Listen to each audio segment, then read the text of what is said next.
now. So my apologies, a few seconds late. Anyway, welcome back to the Andy Mechanic YouTube channel. Yet again, another live stream. For those that don't know, the live streams are now every other week, not every week, because it's just too much, to be honest, with all the traveling and stuff I do. News. We have some news. Something arrived in the post. It did. Very, very important parcel. You know who sent it. And of course we have a pie, and it's the traditional farmer's pie today, the number 8 pie. So we'll crack on with that a bit later on. Let me get logged in and see what's going on, see what we've got in the workshop today. It's a very, very busy weekend this weekend, and more on that shortly. Boom, boom, boom, boom, boom. Come on, internet, you can do it. Simon Roll! Should have just opened it and enjoyed your draft. I couldn't resist, Simon. I really couldn't. So hang in there. I do need to open it. We'll do it on camera. Simon, if there's something inside that parcel that can't go on camera, then you've got to tell me now. And I'll be a bit more cautious when I open it. Roger Heaps. Good morning, Andy and crew. Good morning, Roger. Welcome back, matey. Purple Monkey 1974. Hello, Andy and all. Good morning, Purple Monkey. Welcome back. Roger, just going back to you, sir. Invercargill is going to get inundated by little tiny 50cc scooters next weekend. I believe it's the Southern Scooter Challenge, where they get to ride. There's loads of them going. Mrs. Mechanic was interested, but we didn't get a chance to get it sorted out. It was already fully booked. They're going to ride these little scooters all the way from Invercargill to Queenstown for charity. So if you're involved in that, good luck. Well done. We've got somebody from work doing it, Wendy. So Wendy, if you're watching, we're going to be, hoping that you make it and hoping that the weather isn't too bad and all that kind of stuff. Let's get rid of that one. Boom. Okay. Vijayant. Good evening, Andy and crew. How is everyone doing? Well, Vijayant, very, very good question. Let me explain.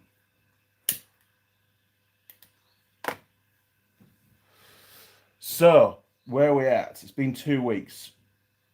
And lots happened in 2 weeks. 2 weeks ago, I went up to Kaitaia. So I did a drive up north. That actually went really well. Got home on the Friday night, I think it was.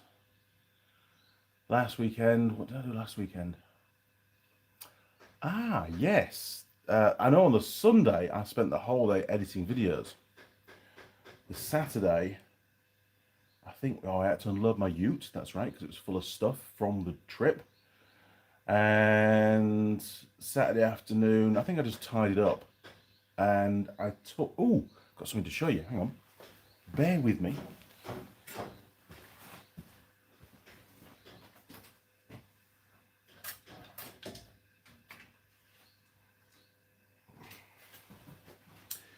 So, I like to test all the faulty batteries that I get given, and I often use this tool to do that. Now, I was busy testing, I haven't got an ashtray. I was busy testing a battery and pressing the red button on the front, which used to be there, and then all the smoke came out. I wasn't very happy. This is a snap-on tool. Had it for donkey's years. And it's been really, really good. And it's a really accurate way of testing batteries by applying a heavy load. About 125 amps, I believe these things apply. And in the back there's a coil of wire that glows nice and red hot. It's also very useful if you're doing a charging circuit test. You can put it on the battery while the engine's running and basically put the charging system under a heavy load. Amp clamp on the output positive wire of the alternator. And this is on cars mainly. And you can see the current draw from the current out of the alternator, being produced by the alternator, spike right up. And you can often take alternators right to their maximum output. So you can also test that as well. On bikes, tend not to do it, to be fair. It's a bit harsh on bikes. But it let all the smoke out. So I had to do a fix. And I did some research. And the little switch here, the one that was there, I've thrown it away now, sorry, it was like a little plastic toggle switch thing, momentary switch. they're only rated for 18 amps. And all the current goes through that switch. And no wonder it failed. And no, I only held it on for 10 seconds, which is what you're supposed to do. And I thought, well, I can't throw it away. And I don't want to replace, you could get a switch. I could order one from the States. I looked around for something similar here in New Zealand, and I could not find a switch anywhere that was of a reasonable rating that would cope with the current. So I thought, well, you know what I'll do? I will fit a starter solenoid on the side and use the switch just to activate the solenoid, and the solenoid itself will create the contact in the circuit to light up the little, heating element at the back, the load, so to speak. So that was my little task yesterday morning, was to make that. No, I didn't make a video on it because I didn't quite know how it was going to go, but it seemed to work out pretty well. Look at that. I mean, yeah, it's a bit Heath Robinson, but it should last forever now. Certainly for as long as I need to do. So I didn't need to go and buy anything. I had the starter solenoid in stock, and I had the switch in stock. Now, this isn't a momentary switch. This is on. So, you've got to manually turn it off, but that's all right. It's a pretty cool switch, though. Look at that. Now, you might say, well, Andy, there's a screw missing. Yes, there is, because unfortunately, behind where that screw hole was going to be, I didn't realise, but the actual gauge, the display, goes further down. I managed to get that one in, right on the corner, but that one I had to abort mission. So, it's all right. 3 screws is enough. It just reminds me next time to take more notice of what's going on the inside. But I had to take the whole thing apart to do it, and I used some proper starter motor cable and stuff on there, so it's a lot beefier now. Very happy with that. It's cool. It's a cool piece of kit for the workshop, and it works. So there you go. That was yesterday morning's job. And then, don't fall off. And then, and then in the afternoon, after doing a few bits and pieces with Ben and tidying up the workshop again because it was a mess,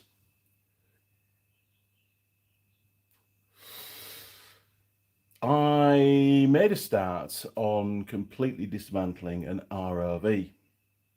Now, I can't say too much about what it is and why I'm pulling it apart, but this is a complete nut and bolt dismantle of the entire vehicle. And I started at about maybe 2:45 yesterday, and I threw in the towel at 6:30. I was knackered, to be fair. We've had some really bad weather here, lots and lots of rain. It was pretty cold, very windy, and it wasn't ideal, but it was a flat out session in the workshop pulling that vehicle apart, and I got all the plastics taken off. It's still drivable at the moment, which was my main aim. So as soon as the live stream's over, I'm going to pull it back into the workshop, and today is the day where it will no longer ever be drivable. Engine and gearbox out, final drive out, front diff out, all the suspension off. I've got to strip the entire chassis, and then I've got to cut up the chassis into many little pieces. And then all the parts on the roll cage and stuff's all going to get cut up as well. We'll try and get as much as we possibly can in the back of my work ute, and then that has to go back up to Auckland and get crushed, basically, and destroyed at a particular wreckers, scrap salvage yard place. So, yeah, I could have done without it this weekend, to be fair, because I knew Ben was coming down there, and he's doing some repairs to his old Ford Courier ute to get it through the warranty fitness. And I was planning to help him do that. But I can't. I've let him down. There's a work pressure, unfortunately, because it's a work thing that I'm doing, again, on a weekend. But I can't. I don't have time to do it during the week. So that's what I'm up with at the moment. What happened last week? What did I do last week?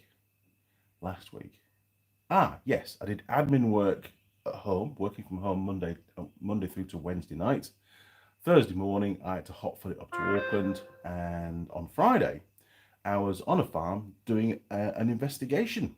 Yes, very interesting, actually, very good. And it definitely proved, I can't say anything about the investigation whatsoever, or where it was, or why it was, but it absolutely, that particular one, based on the information I've been given in advance of my visit to the farm, it was a farm, compared to the information that I gathered at the farm, so different. You make assumptions, or you get this sort of vision of what happened, and in reality, actually speaking to the people and gathering the information and taking photos and videos and that kind of thing, quite a different outcome to what my gut feeling was. So tomorrow, Monday, I've got to finish off this ROV if there's still anything to do to it. Probably load everything up for sure, and I've got a report to do. So I'll be working from home again. And then Tuesday, probably Tuesday lunchtime, I'll head up to Auckland, and I'm there until Wednesday just after lunch, back home. And then Thursday, Friday, I've got to go all the way down to Wanganui to do some more training down there, and then I come home Friday afternoon. That's my week. And then next weekend, hopefully things will be a little bit quieter. Not sure if Ben's coming down or not, but you know, things will be sort of back to normal, hopefully. I keep saying that, don't I? But it's mental at the moment. It really is.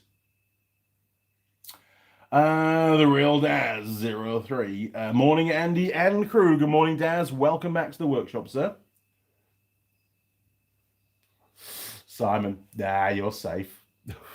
Thank you, Simon. Andy has been getting his hair done. I have. Look at that. It's nice, isn't it? Right. Yes, Mrs. Mechanic just went, really? Honestly? Yeah. Why not? It's all falling out anyway. Roger Heaps. Yes, I know. Some people doing it. Cool. Well, good luck to them. I'd love to have done it myself, to be honest, but it's all logistics, time, cost, all that kind of stuff. And I think there's one that goes around the Coromandel as well, North Island, probably more in the summertime, so maybe we'll latch onto that one. Mrs. Mechanic was going to do it on a monkey bike, but it's 125cc, and they went, now it has to be a 50. Okay, fair enough. So she couldn't do it. We were going to try and sneak it through, you know, but yeah, when you fill the format, you've got to tell them what bike you're on, and they knew straight away. So. Tessifan. Hello, Andy. My best grateful instructor, the Sir Andy. Thank you very much. I meet you again after many weeks. Have a good Saturday. Yes, well, it's actually my Sunday today. Saturday yesterday was a pretty full-on day, to be honest, and we worked quite late. Ben was flat out doing his ute. I was flat out doing this ROV in the afternoon. I should have started a lot earlier, but I wanted, you know, I couldn't get it in the workshop for a while because Ben's ute was in the way and he was busy spraying it and stuff, so it became a bit of a pain, to be honest, but it is what it is. Oh, and we've also yesterday we had another ROV here, a new one, which we already stripped the previous weekend, which Ben was down, so he undersealed that first thing Saturday morning. Mrs. Mechanic did all the bagging up of the brakes and stuff, and he undersealed it all, and that's now being pushed under the house port to dry off, and that needs to be reassembled tomorrow. I don't think it's going to happen today, but we'll do that tomorrow. Tomorrow, or maybe even Tuesday morning before I go up to Auckland. Probably a good Tuesday morning job, actually. We will see. Jim K. Hey, morning, Jim. That's a nice looking carbon pile. It's pretty cool. It's pretty cool. It's not actually a carbon pile load tester. All it's got is a coil of wire at the back. So it's a little bit different. I like it. I like it a lot. It's a really good tool to use. It's pretty reliable. Up until now, it's never given me any problems at all. I'm amazed that original switch lasted all these years. But now I have the confidence that it's not going to fail again. Simon, that's a top fix. Looks a bit steampunk now. That's one way of putting it, but there's no way that relay was going to fit on the inside of the box. Not a chance. And hey, as long as it works, right? It works. I'm happy with it. So thank you, Simon. JJ, morning, Andy and crew. Good morning. 4 thumbs. I've only got 2. Morning, JJ. Jack Nike. That's a new one. Hang on a minute. I've got to scroll down. Oh, hang on. I've used that comment. It is what it is. Exactly. It is. So, today's pie. Now, we still don't have any of those little white magnetic strips. So this one, we're just going to record on the piece of cardboard to score. And then hopefully when I go up to Auckland in the next 2 weeks, I'll be able to pick some more up. I've got to ring the lads and get them to organise some, and they'll need some dimensions of the current ones because it was quite a while ago since I got some last done. And they use cut-offs, so it's nice and cheap. I think it's $50 for 50, so they only cost $1 each. So I'll go and see them. But this is today's pie. It's a number 8. It's the first time I've ever come across the number 8 brand. This one was I purchased on the ferry. Yes, I think it was on the ferry. I forget now. My memory's terrible. I know I bought one pie on the ferry and one from Cheviot. Pretty sure the one we did 2 weekends ago was the Cheviot one. This is the ferry one. Pretty certain of that. Maybe you guys can remember. I can't remember. Now, it's 230 grams. So it's a little bit larger than your average New Zealand pie, and it is a steak-only pie. So we'll see how we get on with that. And it's made by the Good Time Pie Company. Nice. So we'll stick that in a second. So, yeah, things have been pretty hectic here, to be honest. They really have. Oh, yes. So, before I went up to Kaitaia on the Monday, obviously I drove to Auckland. And in the afternoon, I had to meet up with a group from Japan that had flown across to do some work in our warehouse. Japanese engineers, real nice guys. Had a good chat with them, got on with them really well. They got their work done exceptionally quickly, and they ended up with a spare day here in New Zealand, which was perfect. So I flicked them through an email of places they could go and visit in Auckland, some nice spots to go and find and have a wander around. And they ended up going to Sky Tower, which was great. And then they went to Eden Park, the rugby ground, which was also, they really enjoyed that. Really cool. And I think they went out to Mission Bay. It was another place that I recommended, Mission Bay, which is just to the east of Auckland, which has got some nice cafes and pubs and stuff, and a really nice beach. So I sent them out there for a bit of a wander around. And they had a couple of hire cars, so they were pretty self-contained. I was busy driving up north by that point. They just went off and did their own thing on the Wednesday. And then I got a really nice email back from the organizer, the chief, on the Wednesday night, Thursday morning, I think it was, with some photos of their event, of their trip on the Wednesday. Really nice email, thanking me for all the information I've given them and for, supporting them in the workshop and all that kind of thing. It's really good to get on with the Japanese engineers. They're very, very clever chaps. They really are, and super respectful. He even brought some chocolates across from Japan, which I gave to Mrs. Mechanic. Yes, so she was also really happy. It was very, very good. It was a good collaboration, and it's always great to reach out to to meet some of the Japanese guys. It's end of the day, that's who I work for, isn't it? George Bonnie 90. Wow, morning, George. Hello, everyone. Well, welcome back to the workshop, George. Great to have you on board.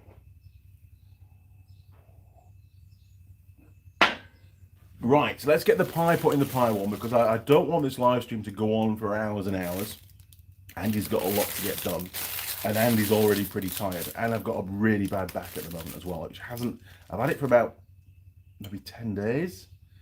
It all started after I went down to the South Island and did that engine swap. It sort of started twinging after that, and then it got really bad, and it hasn't got any better. It's just a real pain in the butt, to be fair. Okay, so here we go. We're going in. A number 8 pie. We've never done a number 8 pie before. Here we go. Boom, boom, boom, boom, boom, boom, boom, boom, boom, boom, boom, boom, boom, boom, boom. Nice. Okay, structural integrity. Oh, it's a bit squashed. Structure. It's been in the freezer. It's probably got some ice cream put on top of it. There we are. Look. So it's not bad. We've got a little split there. Look, going round. That's probably because of our storage. We can't blame the pie for that. It's another big one there. Look. And then we'll flick it upside down. The base looks pretty damn good, and the lid looks pretty good. Again, looks like puff pastry, so we could be in for a pastry shower a bit later on. Okay, to the pie warmer. Turn you around. 3, 2, 1. Boom. There we go. Right. As you can see, the workshop is all compacted out in the far corner, ready for the ROV to come in. Bum, bum, bum, bum, bum. Ben's going to have to move his ute for that, though. It's in the way. Look at that for keeping it in focus. Pretty cool. There we are. Nice. Right, 23 minutes. We're all good to go. Right, no, I've not cleaned the pie warmer at all. It's still looking pretty dismal, to be fair. Yes. Now, there's no mouse or rat droppings under there. Don't worry about it. Those black bits are something else. It's not a problem. This cupboard was one of the best things I ever did because they can't get in. That's the important thing. And it's got power and everything in it, look. It's brilliant. Really, really cool. Do like it. Another great addition to the Andy Mechanic workshop. Now, we have a parcel. Drum roll, please. It's not often we get parcels, but when we do, I get very excited. And I'm even more excited about this one. So let me just set you up. Now, Simon says that there's nothing in here that can't be shown on YouTube. So, I'm trusting you, Simon. We've got the knife. I can't do the Erico thing because it's not a flip knife. And Simon has sent a few parcels over the years. Thank you again, Simon. He is extremely good at packing. This guy in a previous life must have been a professional parcel packer, I reckon. So I'm just going to... Simon's probably there going, no, not that side with the knife, Andy. Just going to go in. Okay. That's that bit done. Let's see if we can score across this end. Always cut away from yourself, right? It's surprisingly sharp today, this blade. Okay, that's that end done. Let's see if we can get across this end.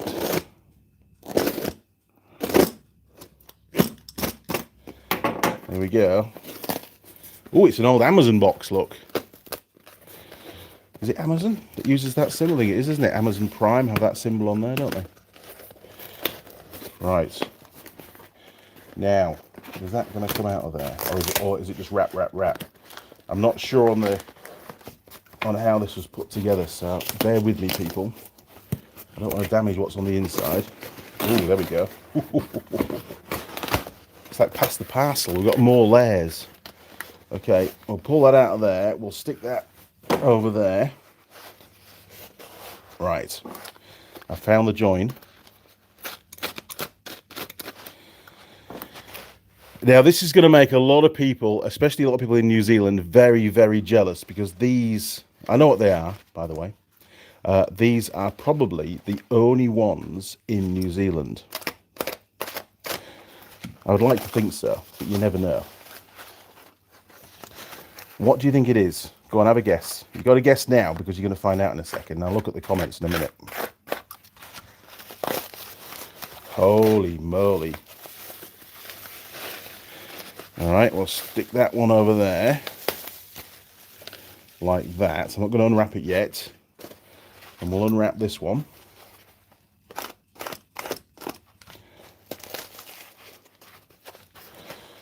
Here we go. Are we still on camera? We are on camera. It's pretty cool. I did a lot of filming yesterday. I was like a man on fire filming yesterday. Probably not the best quality, some of it, but I did my best. But I had to get the job done as well. So real life filming, not staged at all. Okay, making a mess on this one. There we go. Okay. Get rid of that. Get rid of that. Okay. Bear with me 1 second. There's something I've forgotten to do. Hang on.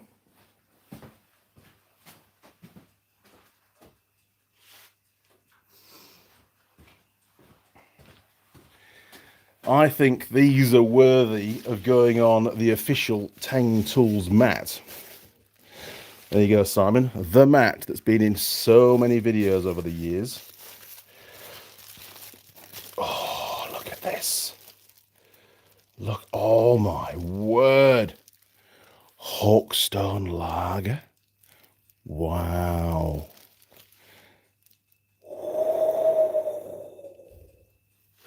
Now, for those that don't know, the Hawkstone brand is drinks produced by Mr. Clarkson at his farm, Diddley Squat, and we've got Hawkstone cider. Look at that. And yes, Simon, the bottles survived traveling halfway around the world. I am absolutely amazed. I really am.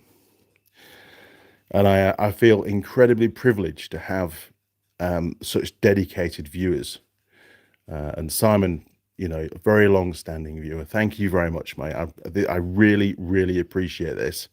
And I've decided, let me turn the camera around, hang on. Boom. There we go. Right. I have decided. So Simon might like this. He might say, no, you can't wait. You've got to drink them now. I can't drink them during the live stream. I've got too much work to do today. It would, oh God, we're way off level. There we go. That's better. Okay, so I was talking to Mrs. Mechanic, obviously when the parcel arrived, and she said, you know what you need to do? I said, what's that? She said, you need to drink at least one of them during the last ever Clarkson, Hammond and May adventure that's coming out on the 13th, I think it's the 13th of September is the last one. And I said, that is a really, really good idea. So Simon, that's when I intend to drink at least one of them during that episode, that final episode that they're going to do, that's going to be released. And maybe the other one I will keep and have at the end of one of my videos, because, you know, when we had the tool girls around, we would often drink cider in the workshop, you know, at the end of videos and stuff. It was pretty cool. I miss all that now, to be fair. But anyway, it's one of those things. And it's one of the things that sort of, it was a sidelined thing, which, you know, I didn't expect it to finish, but it did. It just sort of petered out. I did get told off sometimes by some viewers for drinking cider in the workshop, but hey, get over it. It's the end of the day, we finished the work. It's easy. So again, Simon, without me dropping these on the floor, because that would be absolutely horrendous. Thank you very much. There's your screenshot, matey. Good job. Really appreciate it. Really, really appreciate it. So we'll pop those back over there. Those will go in the fridge as soon as the live stream's over. Very carefully. Right. Okay. Right, one more cigarette and then hopefully the pile will be ready by then. Vijayant, did you get the Guido tools replaced? I haven't contacted any tool companies, to be perfectly honest. Was it Guido? I can't remember what brand it was now that we were gonna get replaced. I think there was the Snap-on toolbox, but I've made a decision not to replace it because they're probably going to want the old one back. And that old toolbox, well, it carries a lot of memories. It's the first toolbox I ever bought, you know, with the drawers and stuff. I used to have the old cantilever toolboxes when I was a kid, which I found incredibly annoying.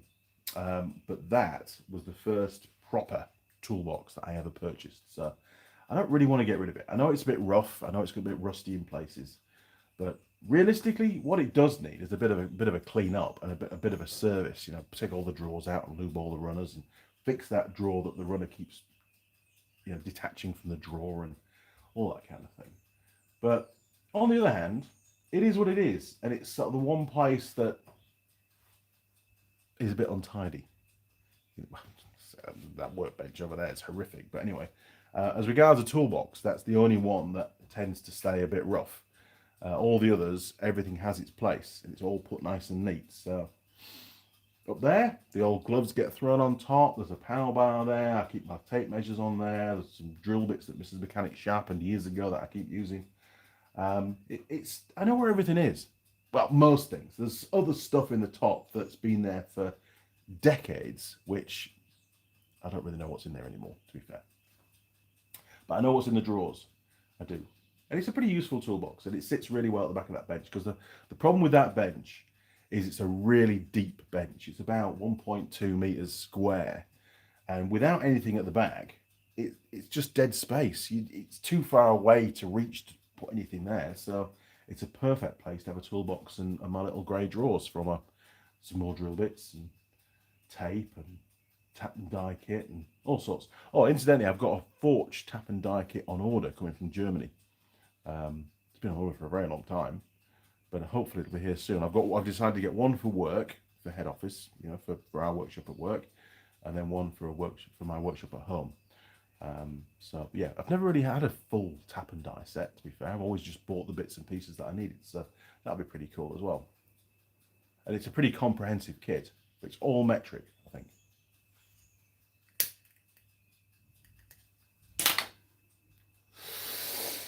So Benjamin got given a gift on his birthday, which was in June, July. I think it was around that time. I forget Ben's birthday. It just slipped my mind momentarily. I bought him, from some of the money that my father left me. I decided, because he bought himself his first Nissan Patrol, and he's very, very proud of it. And I know you've not seen it on camera yet. We do need to do a video on that. It's not got any warrant of fitness at the moment, so you can't take it on the road. He's busy doing some repairs to the roof. It's got a little bit of rust on the roof that came through, so he's got to fix that. And then we're going to take it back out on the road and we'll do a video. And I'll do you a walk around of the vehicle and show you all the attributes. It's a pretty cool truck. So I decided to buy him a personalised number plate for it. Now, I know, you might think, Andy, that's just pure luxury. Why would you spend the money on it? Well, it was sort of my way of contributing. He bought himself, he paid for all his own wheels and tyres and stuff, and it's already got a winch. It's got an engine-driven mechanical winch. Very cool. Use it all day long, and you've got 5 gears, 5 different speeds. So it's a very cool winch. He's used it a few times. So I bought him a number plate, and it reads the number 4, and then an X, and then a number 4, and then Ben, B-E-N. So it's 4x4 Ben. And the reason why, or what made me think of buying it, is we were watching a movie, and I can't remember which movie it was, but there was a vehicle, I think it was a 4-wheel drive camper van from memory, was on the movie with that number plate, and I was like, that's Ben's plate right there. So I quickly checked to see if it was available, and it was. And I bought it there and then. I bought it. I was going to give it to him for Christmas, but it didn't arrive in time. So then Mrs. Mechanic said, no. Just hold back, and he can have it for his birthday. So he's just today, this morning, just before the live stream, fitted those plates to the vehicle. Very cool. He's not one, for years, whenever he sees a car with a private plate on it, he's like, idiots, you know. But he had to sort of eat his words when I gave him those plates, and that he actually he's pretty humbled by it, and it's pretty cool. Something that he would never spend money on. So I thought, well, that's something that I can do for him. And it's his truck. He'll never sell the truck. He does like it a lot. He just can't afford to drive it every day because it's so thirsty on fuel, because it's a petrol engine, petrol 4.2. It goes well. It goes really well for what it is. It sounds nice, super reliable, starts on the button, but as a daily, way too expensive to use every day.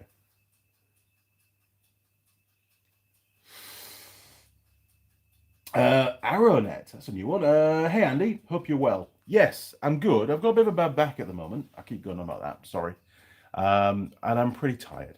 The last 6 weeks have been really full on again, with work, to be fair, and I've been away a fair bit and trying to get stuff done in my workshop. I've got loads of projects on the go at the moment. I've not had a chance to do any more to that lawnmower deck. I just got one plate welded on, and that was it. I did spot Attle potted around. I was in the workshop, in the office last week. I think it was the Monday. He potted around, and I saw him come around, and he was taking a quick look at it, and then he potted off. I was in a meeting, so I couldn't go outside in the meeting. But obviously, he was hoping it was going to be finished by now, and of course, everything Andy does seems to take a very long time, right? So it'll get done at some point, but it's not priority. It's a spare deck for somebody else. It'll get given to them. There's no invoice with it. It's a freebie for me. I've just got to prioritize, you know. And this ROV strip this weekend, it can only happen this weekend. The vehicle was going to go is scheduled for destruction next week. That's it. No questions, no buts. It's a deadline. It can't be moved. Has to happen. So this is the only weekend I've got to do that full strip, and they have to be stripped before they go. That's one of the rules for what we call a pre-production vehicle. Terrible shame, because it was a very cool machine. It was super reliable, and it hadn't done many Ks. And it's the first ever vehicle of that model. It's chassis number 000001. Wow, the first one. So even more of a shame to destroy it, but that's the rules. You've got to destroy it. So all good. And it's good experience for me because it gets me to fully understand. I mean, you don't often get the opportunity to fully strip a vehicle. And for me, it gives me a huge knowledge base to know exactly where all the components are, the routing of the wiring, exactly. I mean, sure, you can look at diagrams and stuff, but to actually see it hands-on is a real bonus. And then to pull everything out is also really cool. So yeah, and all of those components will get completely stripped to bare bones, nut and bolt strip. So everything on the vehicle will get totally stripped, including the gearbox, the engine, the final drive, the front diff, the lot will get stripped to nothing before it goes for scrap. So I've got a lot of work ahead of me. Although I did strip one of those engines a couple of weeks ago, and it took me 45 minutes. I was actually quite impressed how quick it took. First time I'd done one of those, and it just came apart real easy, real quick job. So very happy with that. The Giant, beer. Beer's always good. I believe cider's better in my book. I do like cider, so thank you again, Simon.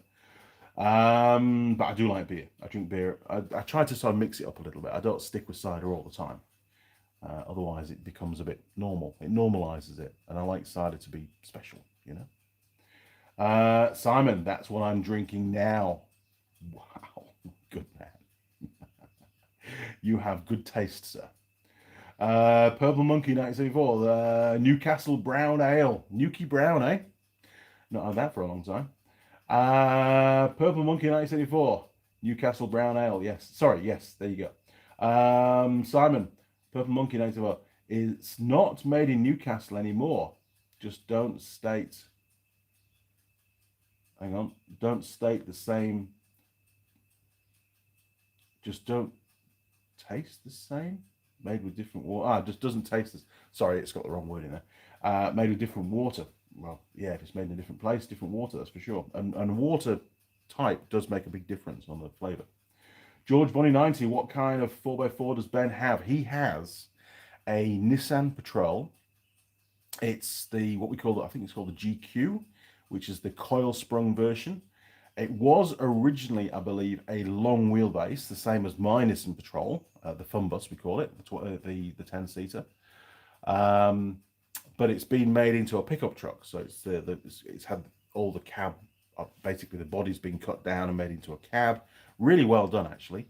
And it's had a very large tipper tray put on the back, so it's got a hydraulic ram, which tips the back as well. So it's very cool. It's had all uprated springs put on it. It's got a lift kit on it. It's got a big ass bull bar. It's got this mechanical winch on it. It's just a cool truck. It goes well. It doesn't have any engine running issues at all. He's done a full service on it. He's got a spare engine for it now as well that he picked up a few months ago. That's on a pallet. It's there for good. He might decide at some point to convert it to diesel and put the 4.2, the TD42 engine in there. Whether it's going to be turboed or not, I don't know. I prefer the non-turbo, but they're a bit gutless. The turbo ones go really well, but they tend to blow up if you overcook the boost on them, as one of my students found out. And just before it blew up, man, that thing shifted. It really did. But he put way too much boost in it. But yeah, it's a cool truck.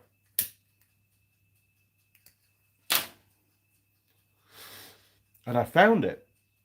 I was at a place about 10-15 minutes outside Taupo, a trucking company.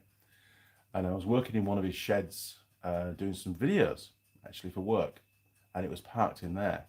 And it had a bit of dust on the windscreen, and it obviously looked like it hadn't been driven for a little bit. But it looked mint. And I said to the guy, I said, and I know him really well. I said, what are you doing with that? Are you going to sell it? He says, yeah, I just keep it. Never get around to putting it on trade me. I'm going to sell it. It's got to go. I never use it. I've got a Ford Ranger to use as my daily now. And I said, and it's got all the flashy lights and stuff for vehicle recovery and things on it as well. It's pretty cool. And I said, well, what's it worth? He said, oh, 20 grand. And I was like, that's actually not a bad price for a Nissan Patrol now. They've gone up a lot in value here in New Zealand, a hell of a lot. So that's about £10,000 just for reference, or probably about 15,000 US dollars. And I said, well, I think I might have sold it for you. Let me talk to my son. He's been looking for a pickup Patrol for a long time. And at that point, I didn't know that it had all the hydraulics on it and stuff as well. And he said, okay, well, I'll hold off advertising it, and if you want to pay me 20 grand, you can have it for that. So it took me a few days, sent Ben some photos, and Ben just came back and said, I love it. We'll do it. It's rust-free, other than the bit that's on the roof now that's bubbled up. And it's part of the conversion. And I mean, it's pretty old, so you've got to expect that kind of thing. And it shouldn't be too hard a fix, I don't think, either. To get that sorted out. I've got a friend, well, not a friend, an acquaintance, somebody I used to deal with business-wise as an employee for a different company when I worked in Devonport. He runs a body shop, basically, in Devonport. He's very, very good. He's meticulous at his work. So I said to Ben, that's where it wants to go. Have a chat with Nathan, take it down, he'll have a look at it, and he'll give you a quote. So that's the plan. It's going to go down. It's not a repair we're going to do. I want it to be done really well, and do it once, do it right, and that's the end of it. It'll be fine for life then. So yeah, cool truck, and 20 grand, it's pretty cheap. If it had the diesel engine in, and Ben came to put it, if he was to sell it, he'd probably get 30, 35 for it quite happily. So he won't lose out on it, but at the moment he's just trying to save money on fuel. It just costs a bit too much. He wants to go on a 4x4 charity drive weekend. I think it's over in the Coromandel, February, March next year. So it'll be all ready for that for sure. And he says, oh, you should bring the Jimny along as well. So we're going to go and join him, and we'll take the little poo turtle, our little Jimny, which did the monkey bike trip. We bought it for that, and that's Mrs. Mechanic's daily now. So it's a good little Jeep. It's a great little Jeep, actually. Tom Cook, hello from Washington State, US of A. I love watching you. Well, good morning, Tom. Welcome to the workshop, sir. And I'm really pleased that you enjoy watching the videos. The live streams are quite different. This is just your chance to interact with me, and for me to fill you in on my sort of all the other stuff that goes on with my work. Obviously, I'll be very careful what I say about my work. It is sensitive, some of the stuff that I do. But I'm a busy chap. Honestly, I'm a ridiculously busy chap. I'm looking forward to retirement. I know that's a long way off, but I actually am, because it'd be nice to for things to slow down a little bit. I'm all over New Zealand. I do a lot of driving. I was down in Rangiora a couple of weeks ago, about 3 weeks ago. The week after that, I drove all the way up to Kaitaia, and they're a long distance away from each other. I've been up to Auckland a couple of times since then as well. I've got lots more driving scheduled over the next few weeks. Just basically trying to get around and get everything done. New Zealand, although it's only a small country, it's very long. So your driving distances can often be quite large. Or large for me, at least, anyway. I mean, I know some people in the States do thousands of miles driving, but for me, it's still a lot of driving. And the roads here in New Zealand are pretty shit, in all honesty. There's a lot of speed limits now, a lot of lowered speed limits. The road quality is pretty poor. They're pretty windy. It's not like the motorways in the UK. You don't get to cover the miles anywhere near as quickly here. So there's a lot more hours are spent driving. So I try to plan my logistics as smart as I possibly can. But sometimes I have to just drop everything and get to somewhere else and get that job done. That takes priority, and the distance they have to drive becomes almost irrelevant. I just got to get on with it and do it. It's just the way it is, really. The giant diesel engines are so much lighter on fuel and more harder working engines. They are the old TD42. I mean, we've got the original engine in my Patrol. It's done 750 odd thousand kilometers now. It's on the original clutch, original engine, original gearbox, original transfer box, original prop shafts, original UJs, original wheel bearings, original calipers. Everything's original on it. I think I might have replaced. Oh no, I didn't even replace a brake hose on it. I think it's probably still got the original brake hoses on it as well. But it's not in use at the moment. It's been off the road for a number of years. It's pretty rusty now, and the chances of getting that machine back on the road, as much as I would love to, are pretty slim. It's really too far gone to restore. My plan of attack is to buy one out of Japan, which got low Ks on it, import it to New Zealand, get it on the road here, and then transfer all the gear from that one across to the new machine. And I want to buy a high roof so I can make it a 10-seater again, because I do like the 10-seater layout. And that's as far as I'm aware, that's the only 10-seater here in New Zealand. To give you some history on my Patrol, it was built in Japan. It was shipped to Australia. It spent much of its life in Australia, and then it got shipped to the UK. And it was down in Kent for about 3 years. It got stolen, recovered. A guy bought it. He then ran it for, I don't know, maybe a year or so, and then I bought it off him, and I paid £2,000 for it. Yes, and it was absolutely mint when I bought it. The Achilles heel of that vehicle is it had a really large electric sunroof, a lot bigger than a normal sunroof. And unfortunately, unbeknown to me, the seal around that sunroof had failed, and water had got into the roof, and it caused pretty severe corrosion on the inside, the superstructure of the roof. And I only noticed once the exterior, the gutter started to bubble up and rust. So it'd been rusting for a fair few years. I did cut the roof back and rebuild the whole section. I cut all the rust out and made all new plates and welded it all in, folded the roof back over with some new tin, and then welded all the gutter back together, sprayed it all up. And it was pretty good. We used it for another few years, and then the other side started to get bad, and it was too far gone by that point. Plus the chassis had a hole in the back somewhere near the tow bar that needs to be. I've done a bit of chassis repairs on it already. I have got a good spare chassis for it. It's down the garden. I have got another shell, which is in much better condition than the one I've got. So I don't know. It's just a massive. If I had a big shed where I could go in and do a bit, and then get on with normal life for a while and go back and do a bit more as an ongoing project, then I would definitely do it. But I don't have a shed big enough to put the vehicle in, get it on a hoist, take the shell off, do all the work. I've rebuilt a few Patrols over the years, so it's not that I'm concerned about doing the work. Fully capable of doing the job. I've built Suzuki Jeeps and Patrols up from parts when I was back in the UK. But here, I just don't have the facilities to do that. So it's parked undercover. It's full of stuff at the moment. Every now and again, I get in it and fire it up, reminisce a little bit. Good old fun bus. Not let you go. Mrs. Mechanic says I should sell it.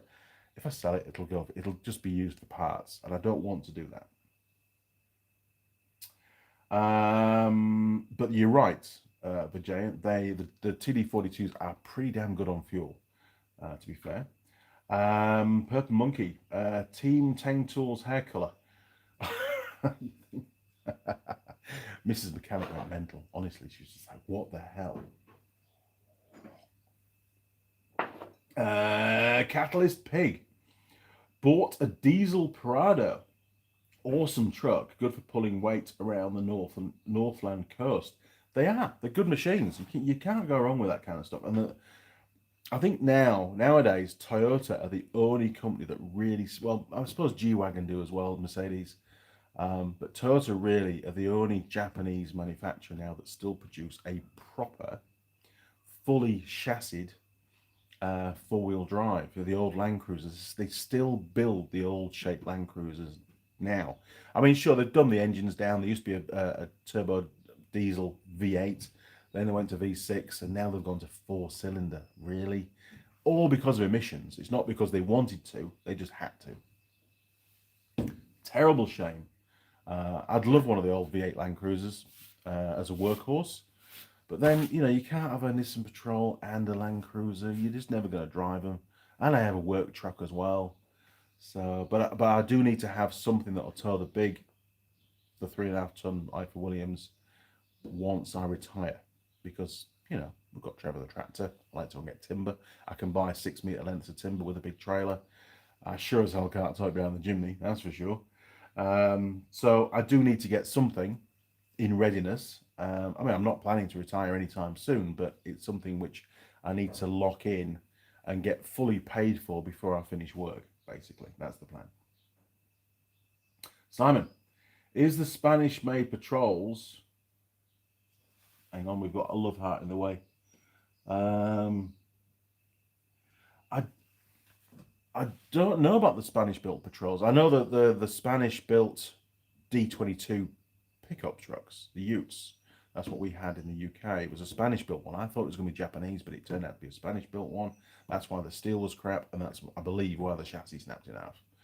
And we got the rust problem on the tray as well. Just not up to the same quality as Japanese stuff. I like the old Japanese stuff. I've grown up with it. I've stripped hundreds and hundreds of little Suzuki Jeeps, or many Nissan Patrols over the years for parts. I've rebuilt them. I've done all sorts of work on them. They're my kind of truck. You look at modern vehicles and everything's so thin and so light and just doesn't look anywhere near as durable. And I like durability because I don't like fixing it. I just want it to work. You know, the less time it's spent in the workshop. And I also need to know I can trust it. On the old Patrols, the old coil sprung ones, the GQs, they were massively over-engineered. I mean, I was talking to a Nissan engineer a few years ago when I was in the UK, and he said to me at the time, he said, the gearbox in that model is the strongest gearbox at the time that Nissan had ever built for a four-wheel drive. Stronger than any of the cars, obviously. He said they are bulletproof. I've got a spare gearbox, a spare transfer box in the shed as well, for one, that I brought with me from the UK as a backup. But chances are I'll never need to fit it. You know, they are just, the clutches on them are massive. And I'm a person that doesn't ride the clutch, and there's no need to in a Patrol. You put it in low box, first gear, idle, you can go really slow in that. And I've pushed containers around yards with it. You can't do that on a modern vehicle. They're just not built the same. Anyway, the pie is ready. Let's go and get the pie. 3, 2, 1, boom. Okay, here we go. Right. I'm getting hungry. Ooh, we've got a bit of a thermal crack going on. There, look. And the lid has lifted somewhat. We've got sort of separation of we've got separation of the casing of the pie, the base. We've got a very thin sort of membrane of pastry just holding the whole thing together. So I'm going to be super careful with this one. Let me try and support it this way around. There we go. Right. Over to the workshop. The only clean thing in the workshop is the bag. So we'll stick it on there. Nice. Right, turning around, 3, 2, 1, boom. There we go. Right. So we have, just for reference, those that have just joined us, a number 8 pie. Now, we've not done these before. I believe they've called it the number 8 brand because here in New Zealand, pretty much everything is fixed on a farm with number 8 wire. It's a pretty common phrase. Oh, a bit of number 8 wire, I'll fix that. That's a classic Kiwi phrase to fix just about anything. Okay, quick spin round. We can even see the filling there. So that's probably going to be the starting point of this pie, just to give it a benefit of the doubt. Got another crack there. This pie could actually fall apart on us if we're not careful. It's going to require some good pie management. And we've reviewed over 100 pies now on this channel. Absolutely, I can't believe it. I've eaten all of them. Some have been great, some have been fantastic, and the odd one has been terrible. So I think this one will be okay. We'll see where we go. It's a bit flat packed. It's got a bit squashed, which is, I've got to sort of forgive that broken pastry because that's probably damage in transit. This pie has travelled a long way. Okay, we're going in.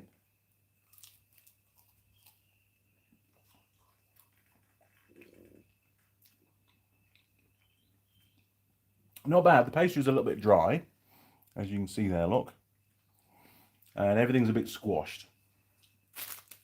So, and it feels like it's going to fall apart on me.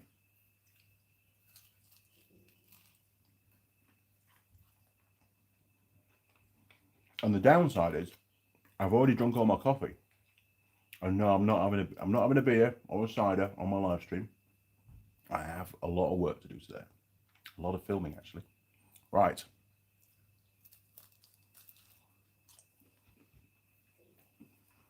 It's still pretty hot.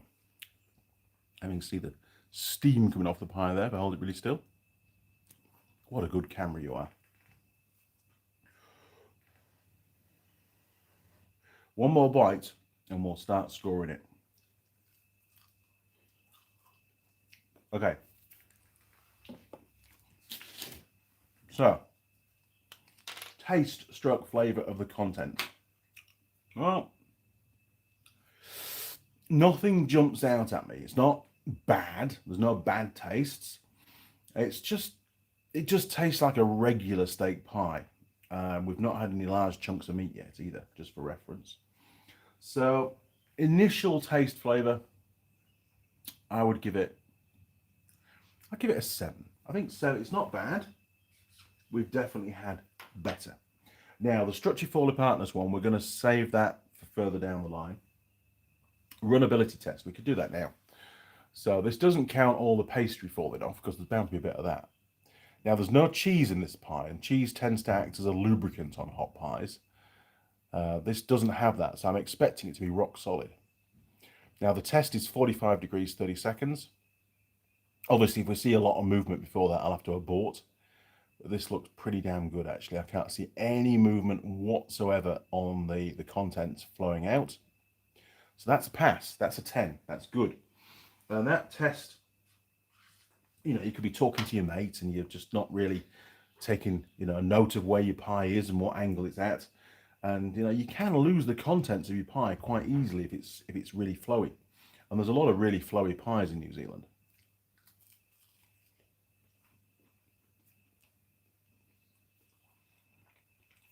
But this one is definitely aimed at farmers, given the brand name. That's sort of their target market.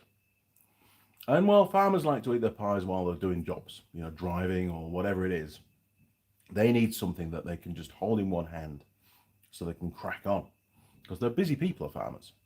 Every minute counts. You know, the weather could change or whatever, and they haven't got the job finished. So they don't have the time to stop and savor the pie and eat it, you know, with two hands. There you go. It's not looking too bad, but it's looking a bit exploded, isn't it? There's a bit of shrapnel going on.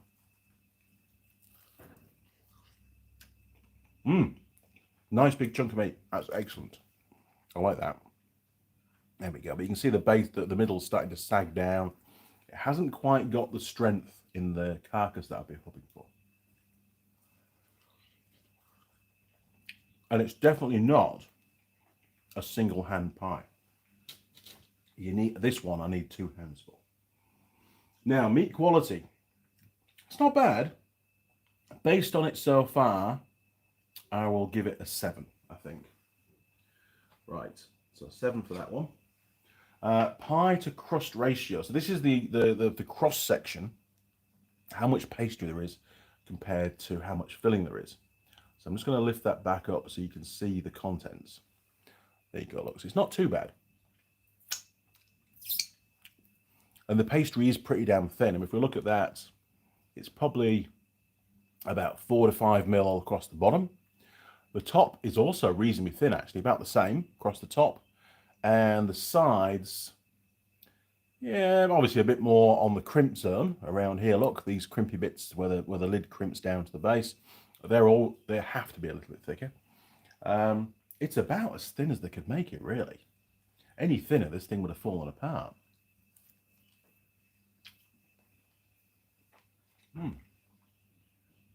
The taste is getting better. I like that.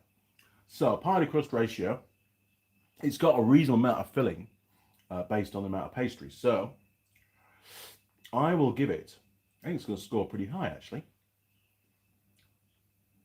I'm going to give it a 9. I mean that might be a bit high, but I'll give it I think a 9. A 9 is fair because it's about as thin as I could get it.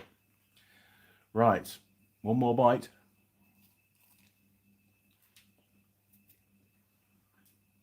Now,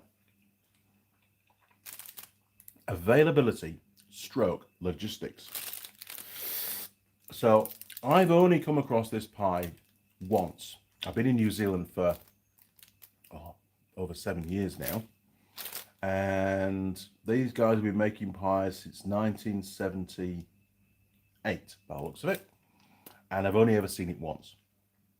So they're not particularly good at marketing, and they're not particularly good at getting their pies out into market at various outlets. I've only ever seen it once, and that was on the ferry going from the South Island to the North Island. So they probably got a bit of a deal struck up with the ferry organisers in Inter-Islander. But anywhere else, never seen it. Doesn't seem to exist. Number 8 pies. Let's see what the internet has to say. Google. Right. Number 8 pies. Okay. Good time pies. Yep, that's the people that make them. Now then, do you want to watch this? You can see this, can't you? Turn around, 3, 2, 1, boom. There we go. Maybe you can see the laptop from there. There we go. Okay, so if we scroll down, we've got a fair choice, look.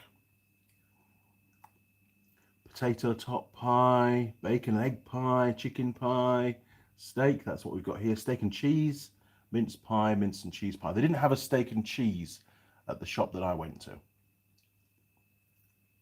In fact, they had very few pies there. Number 8, premium steak pie, that's what we've got. It says, up the crack of dawn, working hard, casting out, reeling it off. So fishermen, reeling in, casting out again and again. Phew, hard work. It's time to break out the number 8 pie. Heat her up in the fry pan or billy. Don't burn the bottom. Sweet as. Can't do the accent. Back into it. Got the edge now. You fish haven't got a show. Whatever that stands for. Oh, they've got all the PDF ingredients and everything on there. Wow. I actually, they've put a bit of effort into the website. I must admit, they've got all these workshoppy kind of backgrounds there. That's definitely farmer stuff. There's your number 8 wire, look, on the bench. Muddy wellies. So I wonder why they've gone for the fisherman in the description when clearly it's the photos tally with farmers. Tool rules, workshop again, our range. So they're actually made in Napier, New Zealand, by the looks of it. Interesting. Awesome pies, what's up? I did see where to buy on Google as well. Where did I see that? Hang on. Maybe not. Maybe I was making it up. How many pies for 35 people? 8 pies. What? 35 pies is what you need. It must be a different kind of pie. Okay, there we go. So you can't buy them online. There was nothing on their website to say you can buy them online. So you can't. You've got to buy them through an outlet. Right, we'll turn you around again. That's enough website stuff. Usually gets us into trouble. There we go. Perfect. Okay, another bite.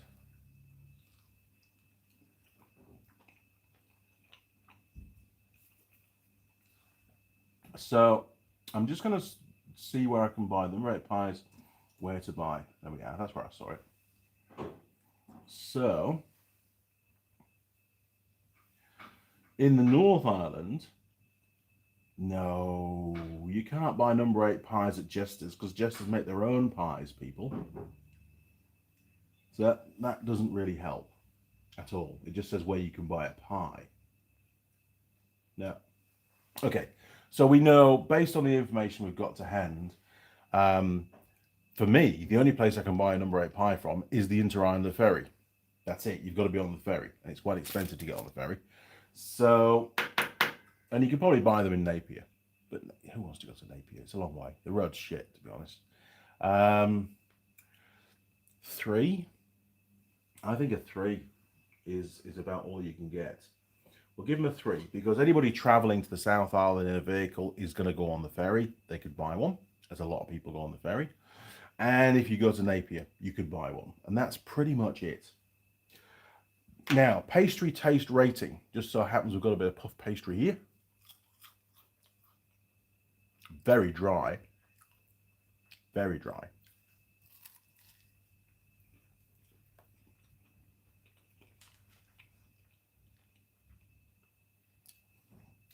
It really is just pastry. There's no seasoning, no flavouring to it whatsoever.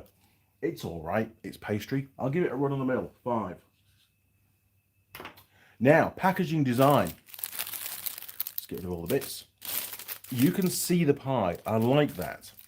It's also a perforated pack, so if it's in a pie warmer, it's not going to sweat. It's very recognisable, number 8, so you can tell the brand straight away.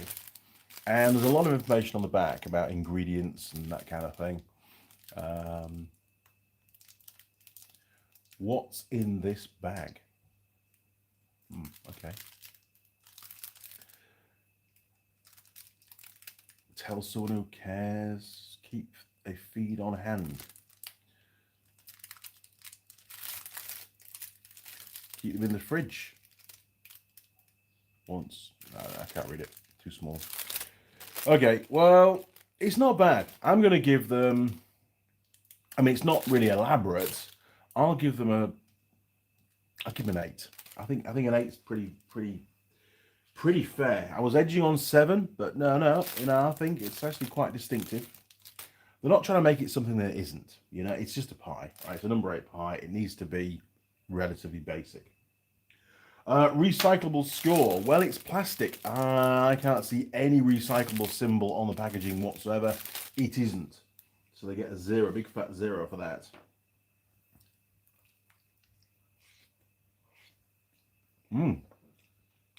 That was good.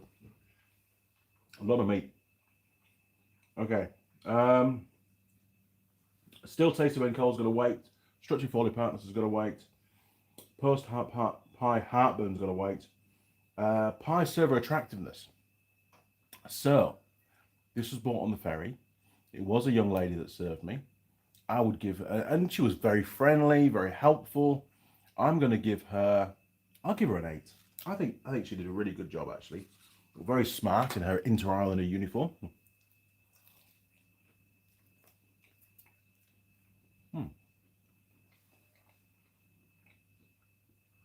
Okay. We're going in. That's all that's left. You want to see the contents again? Look at the meat in there. It's pretty good, actually. For such a small pie, as in thin, it's pretty packed.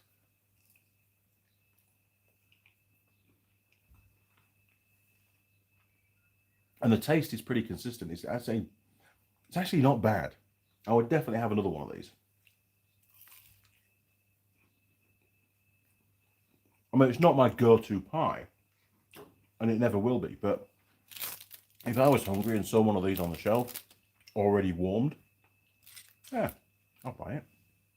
Okay, so Structured Foley Partners, we're pretty close now. We've got a bit of shrapnel on the bench. If you're in your car eating this, you've got some cleaning up to do. Simple as that. We know it's a two-handed pie. I'm going to give it, I think, a 5. It's not horrific, but we've seen a lot better.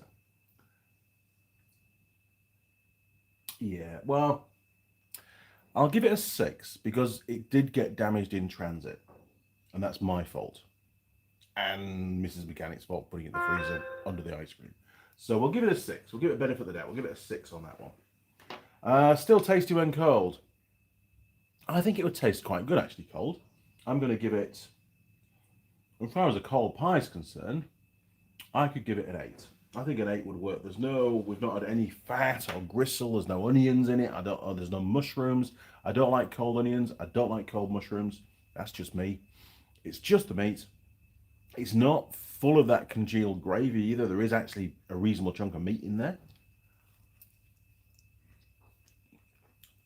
Yeah, you see, it just keeps giving. It's a good pie.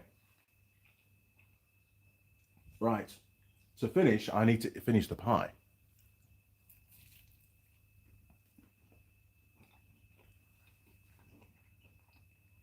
Okay.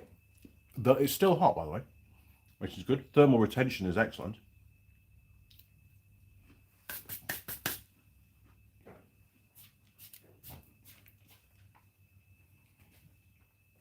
Okay, so just scraping off all the bits of pastry. There's lots of them. Stuffability score. Do I feel stuffed? Remember, this is a 230 gram pie, so I should be. Yeah. Do I feel lethargic and not want to do any work? Maybe a little bit. I'm going to go for 9. I think it gets a 9 out of 10. It almost was perfect. Post pie heartburn. I have actually burped once in the background. I didn't mention it on camera. So it gets a 9 for that. That could, any more burps or heartburn stuff, then obviously it'll lose more points. Again, that's just me. I mean, it may not affect other people the same way. 1, 2, 3, 4, 5, 6, 7, 8, 9, 10, 11, 12. We have all the scores. So it's time to do some sums. I'll turn you around. 3, 2, 1, boom. Okay. Bear with me. We've got all sorts going on here at the moment. Oh, that was another burp. Oh my God, where's that go? Post pie heartburn. That's down to an 8. Sorry, people. Right. Scroll you down. There we go. Right. You can add this up with me if you like. If I make a mistake, let me know. So that's going to be 13, 23, 30, 39, 42, 47, 55, 63, 71, 80, 88. That's not a bad score for a pie, 88. It lost 10 marks by the packaging not being recyclable. So, and plastic packaging, it can be made very easily recyclable these days. So that was a 10 marks just thrown away for the sake of it. And logistics, they're only available realistically, from what I can see, on the ferry, and that's at the moment, and in Napier. I've never seen them anywhere else for sale. So, you know, they obviously don't sell that many of them. Or they sell lots of things around the ferry. I don't know. But 3, they've lost loads of marks there as well. The structure could be better. They only got a 6 for that. And the pastry was pretty bland, in all honesty. It was quite dry. And they only got a 5 for that. So that's really where they lost most of their marks. Let's go and see how that compares on the board with the other pies. Off we go. We'll take this with us. It's not often you see the board, is it? Look at that. This board is what we set up at the start, pretty much. Simon's idea to put some tape down there and reuse the same one. He's a clever chap, is Simon. Right, 88. Oh yeah, look. So stick that down there. It's tied with the Bake Shack steak. Very little meat. Well, this one had loads of meat in it. Oxford pies, steak and cheese. So realistically, that's its 2 competitors there. Look, everything else, and it's still on. Don't forget, it's still on the wall of, you know, acceptable pies on this door. But to be fair, it's got a long way to go, you know, to climb the ranks and be up above the 100 plus. There's not many that are 100 plus, to be fair. What have we got? We've got 1, 2, 3, 4, 5, 6, 7, 8, 9, 10, 11, 12. There's 13 pies that are 100 or more out of over 100. Well, basically 100 pies that have been surveyed. So only 10% really get up there. It's a good spread of marks, I must admit. From a lecturer's perspective, it's actually a very good spread of marks. So 88. So what I'll do is, once we get some more magnetic strips, I'll transfer this one. Let's just record it. There we go. We'll just record it on there. Easy. Right, back to the bench. Turn you around, 3, 2, 1, boom. There we go. Don't fall off the bench, Mr. Camera.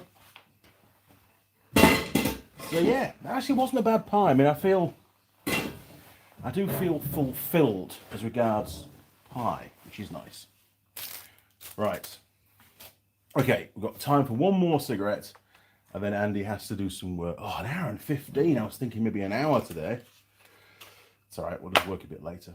It's all good. I enjoy talking to you guys. I've been talking to myself for the last 20 minutes, so you know.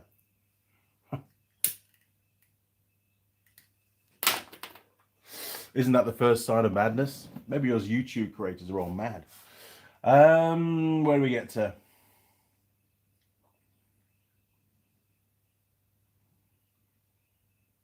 I can read all of your comment now, Simon. Is the Spanish-made Patrols the ones that snap the chassis in half? I don't know if they build the Patrols in Spain, in all honesty, but no, it was a D22 that we had that snapped in the end. Vijayant. Any use of a strip of masking tape to score the pie for now?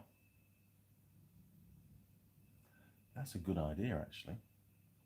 I'll do that off camera, but I will do that because then that way, if we don't get the magnetic strips in time, we've got an alternative. And then I can just generate all the strips once they turn up. Good idea, mate. And I have got some masking tape in drawer number 2. Mrs. Mechanic was using it yesterday. Simon, hope you have a safety search on Googling number 8. Ooh, that was a close one.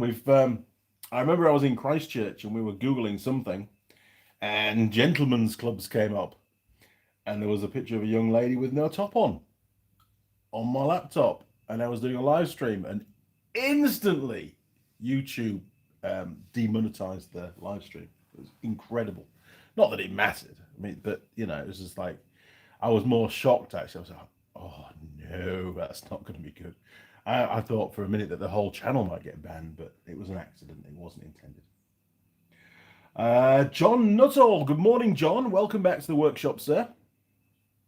Andy, what is the Three Kings area like in Auckland? Have you ever been there?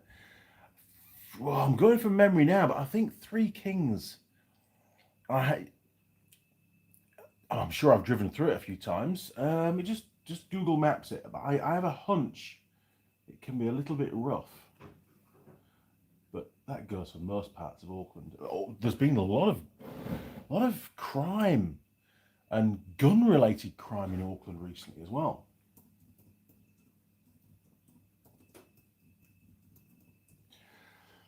Three Kings, Auckland. There we go. Oh, Mount Roskill. Yes. Here we go. So it's actually quite a small area, Three Kings. Mount Roskill. And that's the... Now, that's the airport motorway, isn't it? That's the 20. Avondale. Yes. So that's what I call the airport motorway. So I used to work at the AA in Mount Roskill on a weekends usually, or when I was not teaching, summer holidays and things. And it wasn't a bad spot. It's a little bit commercialized in some of it. There's a bit of an industrial estate area there. Part of it's not, basically it goes up adjacent to the motorway. 20, I think it is. Yes, 20.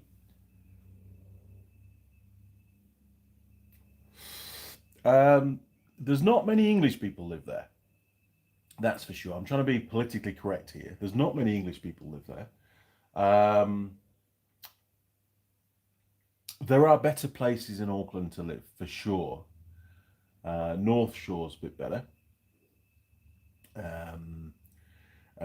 Remuera is a nice place to live. Newmarket's not a bad spot. Lots of amenities. Nice old houses. A lot of brick houses around that area. You want to stay away from sort of South Auckland area, really. It's not the best. But this, I'm only generalizing. There are some areas, little pockets around that are pretty good. But Three Kings, I wouldn't live in Three Kings, to be fair. Some people do, but I wouldn't. Um, Now, Onehunga, sort of One Tree Hill area, very nice as well. Oh, traditionally very nice. Lots of old villas around that area. Um, that's probably about all I can comment really. I've not lived in Three Kings. I've only really been there.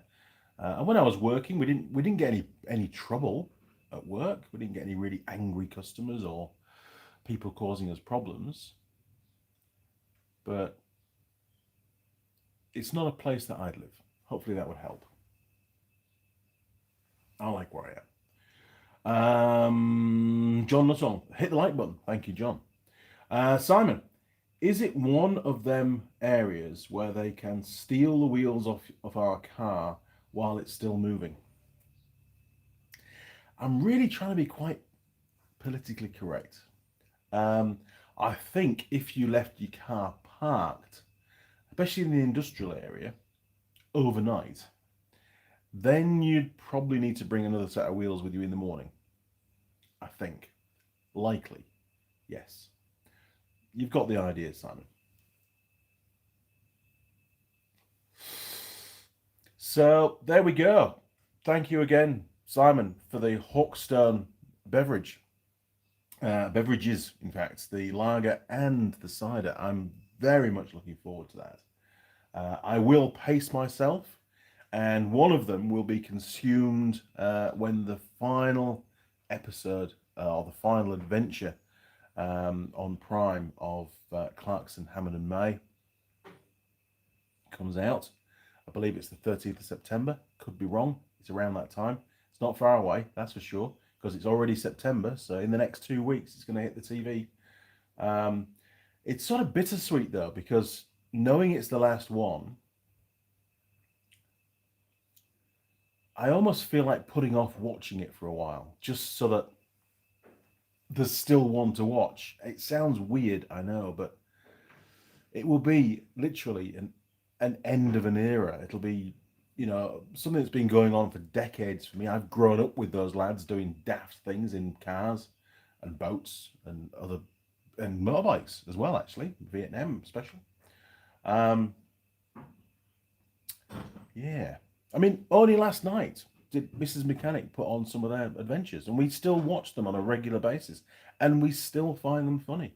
I mean, I'm sorry for going on about it, but they are what they've managed to achieve will just go down in the history books. For me, anyway, for my generation. I mean, I'm sure. I mean, my kids love them to bits as well. Find them very funny, and they will regularly watch them especially on their adventures. The adventures are the main thing for us. Whether their kids are that into it and their kids after that, will it get lost in history? Who knows? But at least for us, we've had the chance to immerse ourselves in some really cool adventures. So thank you, Jeremy, Mr. Hammond and Mr. May, James, Richard. Good lads. Gonna miss them, really am. The Giants. Simon, you're talking about South Africa. Not quite. That's Auckland. George Bonnie, later, guys. Cheers, George. We'll see you around. Thank you for joining in, for popping in. The Giants, Andy and crew, have a wonderful 2 weeks. I'll do my best. I'm sure I will. I'll try and find another pie for us that we've not done yet. John. Oh, shit. That's not what I wanted to hear, but thanks. Sorry, John. Keep looking. It'd be great to have you come to New Zealand. We can meet up for a pint and reminisce a little bit. It'd be great. I'm often in Auckland, so it'd be good. Does it have to be Auckland? That's the question, because there's lots of other nice cities around New Zealand, and it doesn't matter where you live. I'll track you down and we'll go for a pint. If it's for work, then yes, Auckland. Sometimes you've got to live there, but the traffic in Auckland is horrendous. I can't say how bad the traffic is in Auckland. It's just atrocious. The rush hour traffic, it goes on till like 9:30, 10 o'clock in the morning now, and it starts again at about 2 o'clock. It's just horrific, and it keeps going to about 7 o'clock in the evening. It's just a nightmare. And then if there's an accident within what we call Spaghetti Junction, the main motorway hub in Auckland, any kind of accident on any of those roads will bring the whole thing to standstill. Or bad weather, bit of flooding, bit of heavy rain, bit of flooding, the whole thing just grinds to a halt. It's a nightmare. And that's, so it doesn't really matter where you live in Auckland, you'll get experience with that. Okay, crew, well, I think we're about there. Thank you very much for your time and for all your support for the channel. Simon, again, thank you for sending that parcel through. You really have made my day. Honestly, I've been looking forward to getting that parcel picked up from the PO box, and I have carried it so carefully anywhere that I've taken it into the house, brought it out here this morning. I will hope to God that I don't trip over taking those back into the house. But thank you very, very much. I feel extremely privileged. I really do. Okay, crew, I will see you in 2 weeks' time. Until then, take care. Cheers now. Over and out.